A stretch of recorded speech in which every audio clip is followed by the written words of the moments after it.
Ah, gravou. Ótimo. Aqui dá para gravar. Dá para ouvir, Igor? Dá, tá Ok. ótimo.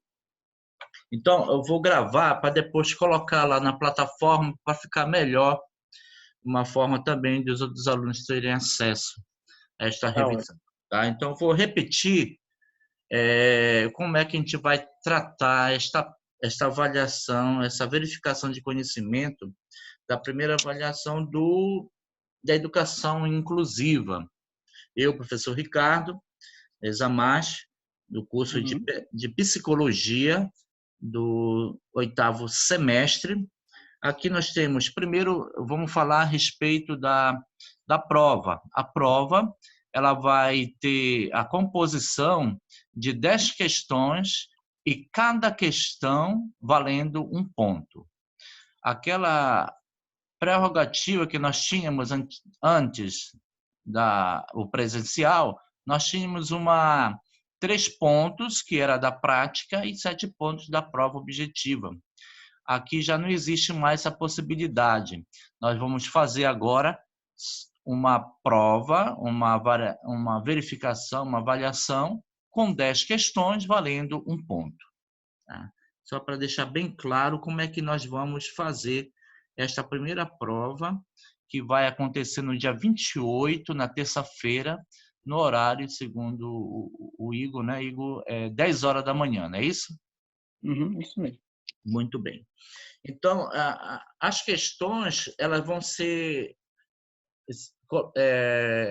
colocadas dentro de uma plataforma, a plataforma da Examais, e lá nós vamos, por exemplo, colocar a primeira, vamos dizer como um exemplo, a primeira questão, nós falamos sobre na época da antiguidade com relação à educação inclusiva, educação especial, se existia antes. Nunca existiu isso antes, né? Mas como era considerado uma pessoa com deficiência na época dessas civilizações, civilização da antiguidade, da Grécia, de Atenas e Esparta, por exemplo. Nós falamos muito dentro do nosso conteúdo programático, das nossas aulas presenciais, a respeito disso. Foi bem tocado e falavam sobre o abandono, às vezes, pessoa com deficiência, às vezes até a eliminação dessa pessoa e até o sacrifício dessas crianças que nasciam com alguma deficiência. Então, a gente considerava como um infanticídio dentro de um contexto de não aceitação daquela pessoa com deficiência. Primeiramente, as crianças que nasciam em Atenas com deficiência, elas sofriam o infanticídio, pois eles não teriam condições de se tornar um guerreiro.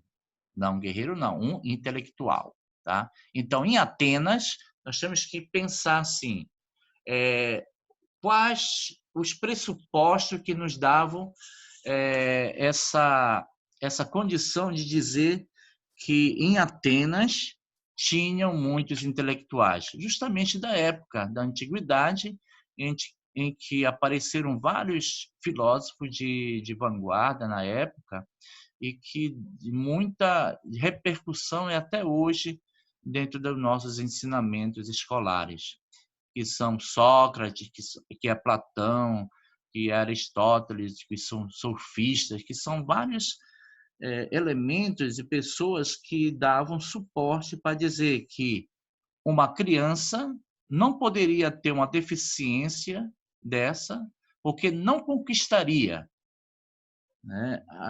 Não se tornaria, por exemplo, um verdadeiro intelectual. Enquanto que em Esparta era uma outra conotação que davam para a criança. Também, da mesma forma, tinha a pessoa com deficiência, ela também sofria o infanticídio. Às vezes tinha sacrifício e até a eliminação daquela criança, por tratar em Esparta de dizer que a criança não tinha condição de se tornar um verdadeiro guerreiro. Então, basicamente, o que vai diferenciar Atenas de Esparta é justamente a condição daquelas pessoas que eram criadas e eram desenvolvidas para as polis, que a gente dizia, para as cidades da época. Em Atenas, eles queriam a possibilidade de uma criança crescer e ser um verdadeiro intelectual, enquanto que em Esparta eles tinham a condição de se tornar um verdadeiro guerreiro. Então, essa é a diferença mais peculiar entre Atenas e Esparta, a respeito de qual era o pensamento da época para que essas crianças se tornassem verdadeiramente um intelectual ou verdadeiramente um soldado de guerra. Em Atenas, era intelectual, em Esparta, um guerreiro. Então, essa que é a diferença básica entre as duas civilizações ditas aqui. Então, essa pode trazer para a gente um bojo muito maior do que nós pretendemos solicitar dentro de uma questão avaliativa. Na Idade Média, por exemplo, o respaldo de toda uma constituição hierárquica organizacional era respaldado pelo clero da Igreja Católica. A pessoa com deficiência, só que tinha uma diferença grande aí em relação à época da Antiguidade e agora a época da Idade Média. Como era vista essa pessoa com deficiência dentro dos moldes da pessoa para ser cuidada dentro da Idade Média? Primeiro, alguém espiava achava que aquela pessoa tinha aquela deficiência por ser uma pecadora, por ser uma pessoa que tinha pecado. E também tinha uma outra parte da caritativa, que é justamente alguém que necessitava de um auxílio, de uma caridade. Então, aí nós vamos ter que ver dois momentos da igreja, né? Uma que exigia que aquela criança se tornasse uma pecadora porque tinha aquela deficiência, mas na verdade tinha um outro lado que é justamente que essa pessoa necessitava de uma caridade. Então, nós temos que pensar assim, na Idade Média é diferentemente daquilo que nós falamos da Antiguidade. E o deficiente mental, né? O deficiente auditivo, o deficiente, o cego, eles eram concebidos como se fosse um castigo de Deus, né? Uma culpa dos pais que foram passados para os filhos e os filhos se tornaram pessoas com deficiência por causa disso. E ainda sendo até uma possessão do corpo pelo demônio. Então, tudo isso era uma carga muito grande na pessoa com deficiência. Assim, a pessoa com deficiência eram tratadas de diferentes formas, tá? Então, aqui nós podemos, por exemplo, fazer uma pergunta colocando essas condições. Como eram feitas? De que forma eram tratados essas pessoas? Primeiro, nós temos que ver que eram rejeitados? Sim, eram rejeitados pela sociedade, porque diziam que era uma pessoa possessa do corpo pelo demônio, né? Ou elas foram concebidas no pecado, ou podiam ser outras coisas, mas também mereciam a piedade. Isto é uma proposta em que era também justificada dentro do clero, dentro da igreja. Rejeitava-se, sim, mas também merecia piedade, merecia o perdão dos pecados. A gente pode também colocar, será que eles eram protegidos pela igreja? Eram protegidos, sim. Mas assim, se eu disser assim, era protegido, mas supervalorizados, aí não, né? Aí nós temos uma questão que não tem a ver com a supervalorização. Eles eram negligenciados às vezes, mas também mereciam a piedade daqueles governantes. Aí nós podemos dizer, eles eram sacrificados, né? Aí nós temos que entender, não, aí o sacrifício já não era da época da Idade Média, nós estamos falando em Idade Média. O sacrifício era onde? Era lá na Antiguidade, tá? Uhum. Em Esparta, em Atenas, até em Roma também tinham os sacrifícios. Né? Então, se aparecer na sua questão sacrifício na Idade Média, desconsidere, porque justamente não era uma das características de tratamento com uma pessoa com deficiência nesta época. E eles eram protegidos pela igreja? Eram sim. Eram tratados com piedade, eram tratados. Mas se eu colocar assim, eram protegidos do Estado? Aí não, né? Não eram protegidos do Estado. Mereciam piedade, tinha essa questão de alguém que necessitava cuidados, necessitava de uma caridade, né? Aí nós podemos colocar também, eles eram excluídos desse convívio social? Eram excluídos, sim. Então, uma das questões pode aparecer esse tipo de indagações, né? Aí nós podemos colocar, os governantes tomavam conta deles? Aí não, né? Os governantes eram colocados como até pessoas que teriam que estar afastadas do convívio social, né? Então, é essa característica da Idade Média que a gente tem que estar bem claro na nossa mente a respeito do que proposta cada época dessa tratava a pessoa com deficiência, seja qual for a deficiência, tá bom? Aí nós vamos falar, eu não sei se eu falei em sala de aula, mas eu vou agora dar mais ênfase nisso, quanto ao tratamento dessas pessoas com deficiência nas civilizações egípcias e persas. Os persas e os egípcios, eles tinham um outro olhar daquilo que acontecia dentro e consideravam a pessoa com deficiência, né? Pessoas, eles achavam assim que, por exemplo, nós temos o caso dos surdos da época.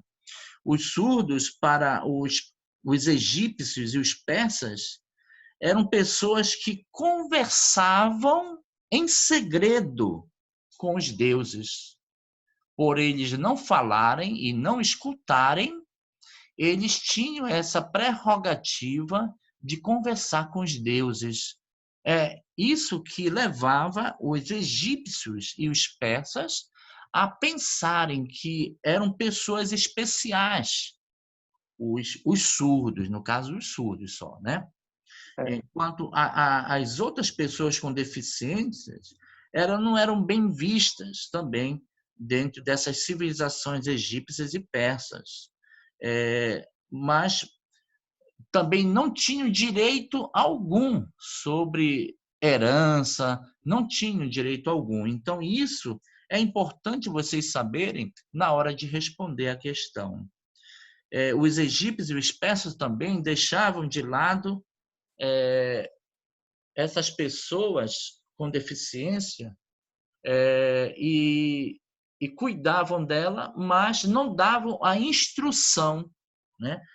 Como elas não eram educadas. Então, geralmente, essas pessoas com deficiência, basicamente, principalmente os surdos, eles não eram educados, então, automaticamente, eles eram quase ignorantes, não sabiam escrever, não sabiam ler, não sabiam quase nada.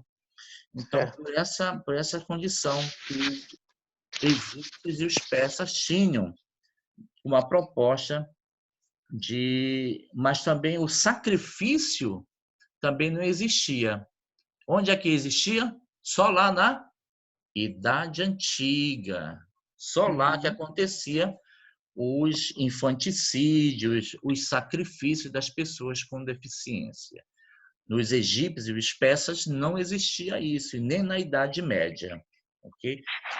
Deixa bem claro sobre isso. Aí, sobre a modernidade, a Idade Moderna, né? Nós sabemos que se passou um sistema feudal para um sistema mercantil. E por que nós temos que falar nisso? Porque é importante nós sabermos qual era a forma de governar da época. E na modernidade, na Idade Moderna, nós vamos ver que esse sistema feudal ele dá lugar ao sistema mercantil, onde as pessoas com deficiências também eram deixadas de lado, né? Nós vamos perceber que neste âmbito, o que gerava para as pessoas com deficiência era só um custo para o Estado, para o sistema mercantil. Então, eram considerados também pessoas que não tinham muito, muito a ver com a situação e a condição de estar presente. Porque o clero já não está mais dando as ordens, porque o clero perde o controle de diversos setores, e principalmente o setor econômico. O clero, que é a Igreja Católica, começa a desaparecer os seus privilégios. E, em cima disso, a filosofia humanista da Idade Moderna vai caracterizar, né, que nós vamos ter a troca do teocentrismo para o antropocentrismo.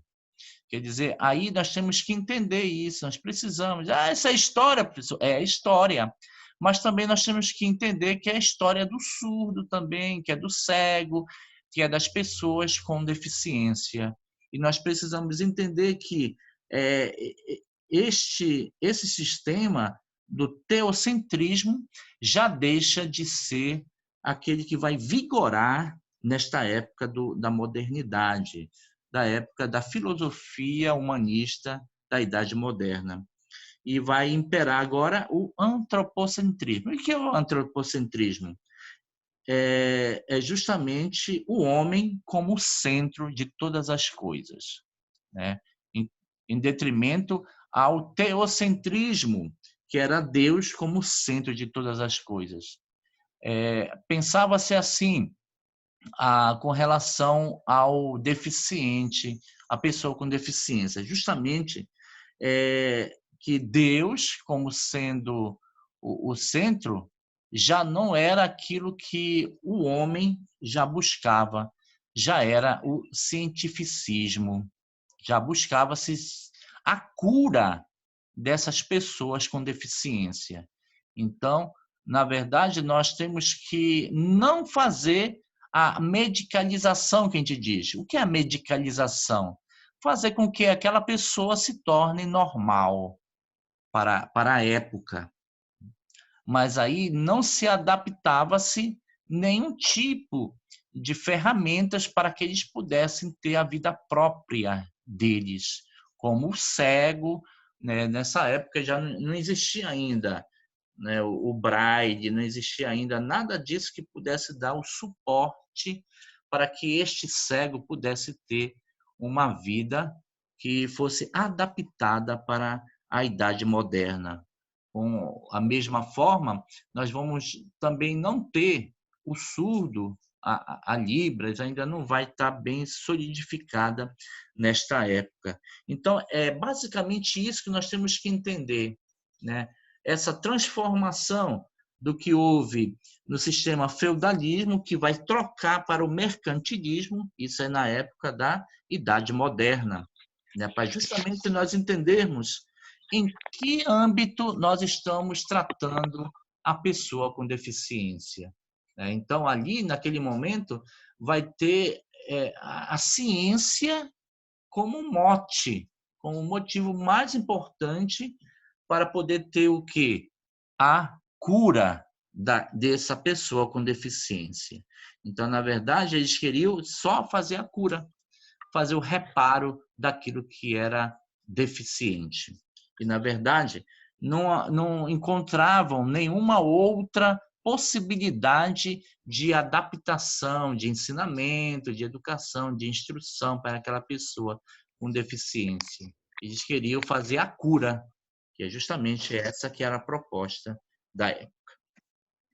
E depois nós vamos falar a respeito dos conceitos, os conceitos de segregação, de exclusão, de integração e inclusão. Nós já vimos também, falamos bastante em sala de aula sobre esses conceitos, mas nós precisamos entender que a pessoa com deficiência ela vai ser definida e respaldada na sua completude e na sua dignidade nessa relação de quê? De inclusão. Nós vimos que a segregação, por exemplo, são alguns grupos que são isolados, que hoje nós chamamos de escolas especializadas. O que a segregação nos traz o quê? Que cada grupo tem a sua escola. Tem a escola do cego, tem a escola do surdo e a escola do deficiente intelectual, por exemplo. Nós temos, aqui em Belém, nós temos essa escola de Down, de deficiente intelectual, a APAI, nós temos a ACD. Então, esses são órgãos que trazem para nós uma segregação. Por que segregação? Porque são pessoas que são tratadas... Lá não tem pessoas ditas normais, como a gente diz, né? São pessoas só com aquelas características de deficiência que são aceitas nesses órgãos. Como também nós temos as escolas de surdos, as escolas de cegos. Hoje, as dos cegos, por exemplo, nós temos dentro do Estado a escola que fica ali na Batista Campos. Tem uma escola estadual que trata só de cegos. Então, ali é referência do Estado em escola de cegos, né?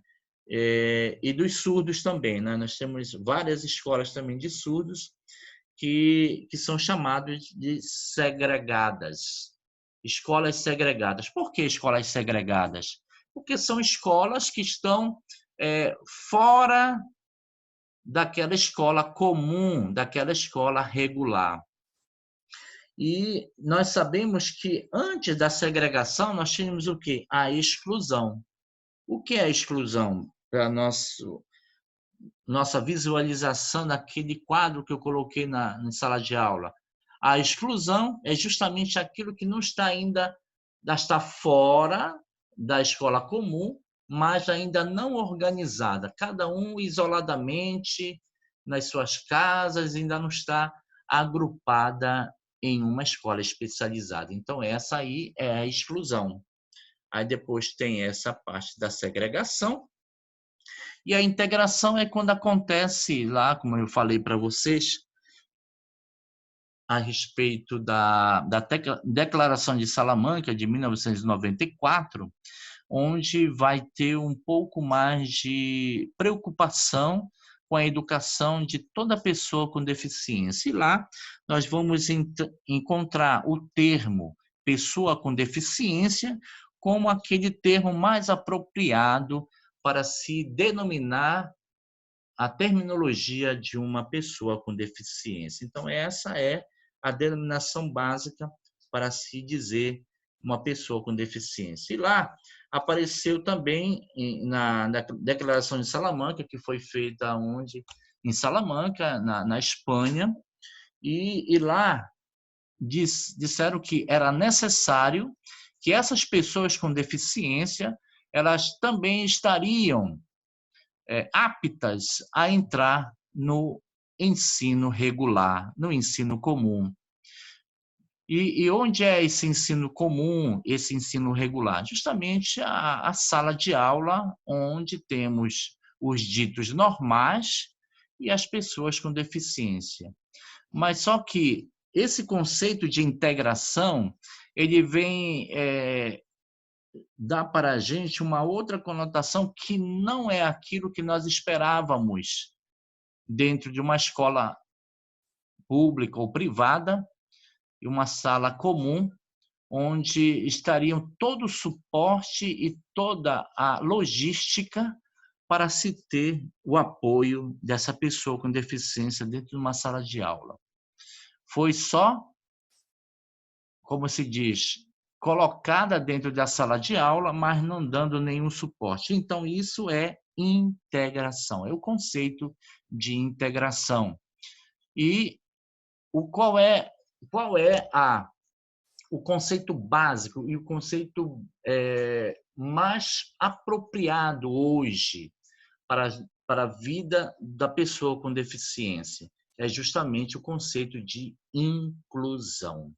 O conceito de inclusão é justamente aquela definição que respalda a completude e a dignidade da pessoa com deficiência com relação à sua instrução e sua educação escolar, e que é mais aceitável como aquela que realmente vai dar o suporte, porque ali a pessoa com deficiência vai estar com seus pares. Quem são os seus pares?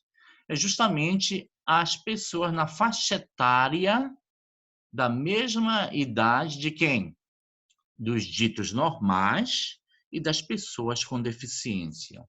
Então, é a faixa etária que vai determinar agora quem vai estar na sala comum, na sala regular.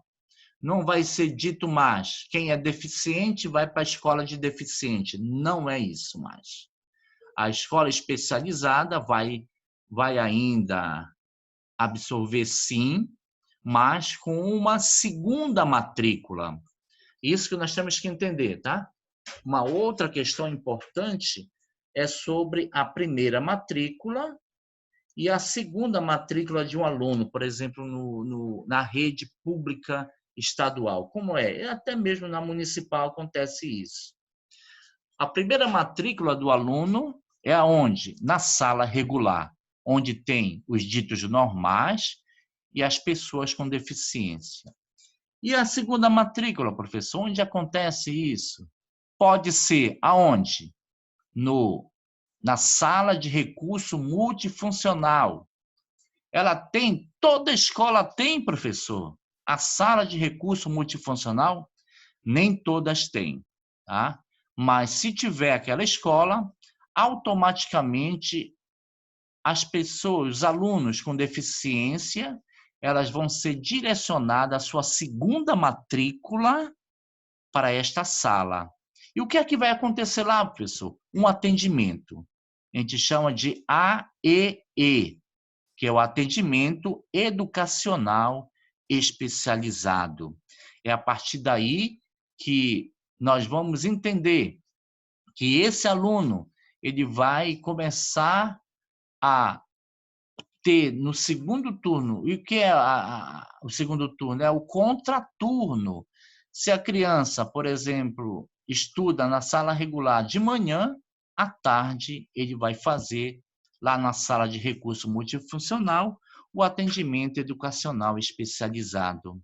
E se for ao contrário, e vice-versa, né? Quem estuda na sala comum à tarde faz a sala de recurso multifuncional também de manhã. Aí é o contrário, tá bom? E nosso tempo já está esgotando, mas daqui a pouco eu entro novamente para abrir uma outra identificação aqui no Zoom. Não, não precisa. Quando está só, quando é até 3 participantes, não encerra. Mais de 3 acima. Ah, é? Ah, tá bom. Então. Porque aqui está dizendo que vai terminar. O senhor recebeu a mensagenzinha de aviso? Essa mensagem aqui Tá 9h27. Mas bora ver. A gente vai até lá. Se não for, a gente consegue. Tá? Agora a gente vai falar sobre o advento da Declaração de Salamanca, na Espanha, de 1994, que ocorreu na cidade de Salamanca, na Espanha, que salvaguardou o quê? Os direitos das pessoas com deficiência. Nós temos que falar sobre os princípios, a política e as práticas na área das necessidades educacionais inclusivas, né? E esses princípios, esses reflexos oriundos dessa conferência internacional, que é a Declaração de Salamanca, ela teve algumas repercussões dentro do Estado brasileiro, dentro do Brasil, porque o Brasil é o país signatário dessa conferência, né? O que é um país signatário? É que o Brasil participou dessa conferência internacional, dessa Declaração de Salamanca, e lá ele se comprometeu em realizar aquilo que essa declaração tinha predito. Então, a gente pode colocar, por exemplo, quais foram os resultados dessa Declaração de Salamanca e quais foram as repercussões dentro do Brasil? Como é que nós podemos entender isso? Por exemplo, ele deu o acesso, deu também o suporte, a prerrogativa de realizar, por exemplo, o ECA, o Estatuto da Criança e do Adolescente? Aí não, né? Aí nós temos que entender que o Estatuto da Criança e Adolescente é um outro âmbito que vai ser tratado, não é por causa da Conferência Internacional que foi concebida e constituído essa Declaração de Salamanca, né? As consequências oriundas dessa declaração vai criar também vários pressupostos dentro do nosso arcabouço teórico e arcabouço jurídico, também dentro das nossas legislações, algumas outras condições para nós podermos entender o que? A educação da pessoa com deficiência. Esta é o mote mais básico dessa declaração. Ela trouxe para nós não aquilo que as legislações do Brasil se motivaram, né? Mas sim deu linhas gerais, diretrizes para que esta pessoa com deficiência tivesse as prerrogativas de estar sendo instruídos, sendo educados nas escolas, tanto públicas como particulares do Brasil. E o governo brasileiro, ele assegura hoje a educação de pessoas com deficiência por causa também dessa Declaração de Salamanca. Agora, uma pergunta importante. Em 94, foi a experiência única ou a experiência primeira de falar sobre a pessoa com deficiência? Isto pode também cair numa prova nossa, né? Não, porque nós temos também uma outra declaração da Guatemala que fala também sobre isso, em 93. Então, anteriormente à Declaração de Salamanca, na Espanha, houve também uma declaração na Guatemala, onde também foi dito sobre isso. Então, poderia também acontecer sobre isso, falar sobre isso, né? E agora nós vamos falar sobre a LDB. Temos 5 minutos aqui. A LDB, o que é que garante para o educando com pessoa com deficiência essa instrução? A Lei de Diretrizes Básicas da Educação, acho que já saiu, né? Ainda não. A Lei de Diretrizes Básicas da Educação Nacional, que é a Lei 93/94 de 1996, garante a educação e o atendimento especializado na rede regular de ensino e o apoio aos necessitados. Então, é a partir dali que nós vamos começar a ter, a partir dessa lei, da Lei de Diretrizes Básicas da Educação, que todo e qualquer escola estadual ou municipal necessita ter o quê? A sala de recurso multifuncional. Isso vai dar base para todo o atendimento à pessoa com deficiência. Então, aí você aonde perguntar para mim, mas professor, toda escola pública tem essa sala de recurso multifuncional? Não, nem toda. Nem toda escola está equipada com essa sala de recurso multifuncional. E o que acontece nessa sala de recurso multifuncional? É justamente o atendimento educacional especializado, o AEE.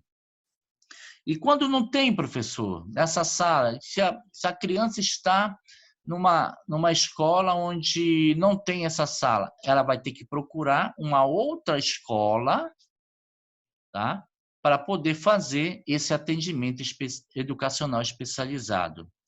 Isso não dá ao diretor a possibilidade de não aceitar aquele aluno. Tá? Isso tem que deixar bem claro para vocês. Por que isso? Porque qualquer pessoa, qualquer aluno que entre em qualquer uma escola, estadual ou municipal, eles são garantida o quê? O acesso à escola comum, à sala comum, à sala regular. Todos. Nenhum diretor pode negar esta prerrogativa dessa pessoa com deficiência. Mas, professor, não acontece isso, acontece muito. Muitos diretores, eles não aceitam as pessoas com deficiência. Mas quais são os motivos, professor? Os motivos são vários. Primeiro que, para você ter uma criança dessa em sala de aula, você precisa tirar 4 alunos ditos normais para colocar este aluno. E como você perde 4 alunos daquela sala, você perde o quê?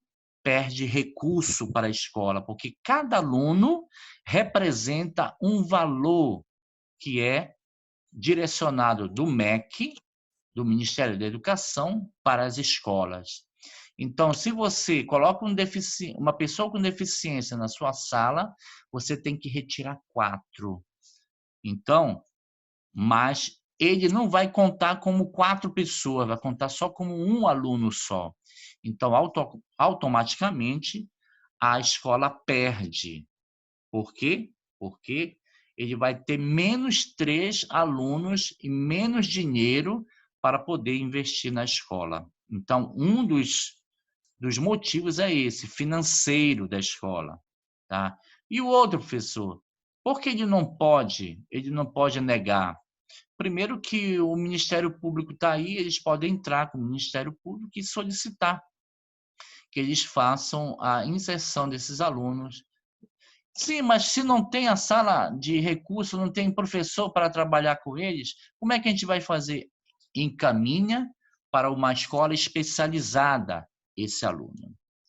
Portanto, pessoal, nós temos menos de 1 minuto e daqui a pouco eu retorno novamente para nós terminarmos nosso conteúdo, que falta um pouco já, bem pouquinho, daquilo que nós precisamos entender que vai cair na prova, ok? Até mais. Por enquanto, só o Igor, né? Ok, Tudo Igor, bem, daqui a pouco a gente retorna aí. Mas já falhar aqui.